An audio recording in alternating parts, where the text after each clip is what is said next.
রাহুল তখন তার কুঠুরিতে বসে টিন জিনের সামনে নতুন মন্ত্র উচ্চারণ করছে। তার কপালের আগুনরেখা জ্বলজ্বল করছে। প্রতিটি শব্দে চারপাশ কেঁপে ওঠে। আল জিন, আস সাইয়াদ, আন নূর ফি জুলমাত। আলোকে নিঃশেষ করো, ছায়া দিয়ে ঢেকে ফেলো পৃথিবী। তখনই টিন জিন একত্রে চিৎকার করে ওঠে, আর চারপাশে তৈরি হয় এক বিশাল ছায়াপর্দা, যেন পুরো গ্রামটা এখন অন্ধকারের আচ্ছাদনে।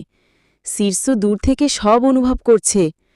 সে তার কালো পাথরের আসনে বসে চোখ বন্ধ করে রেখেছে, কিন্তু আচমকা সে চোখ খুলে বলে ওঠে, এই ছেলে কালো জাদুর গভীরে ডুবে যাচ্ছে, তাকে থামাতে হবে, নইলে সে আমার থেকেও ভয়ঙ্কর হবে।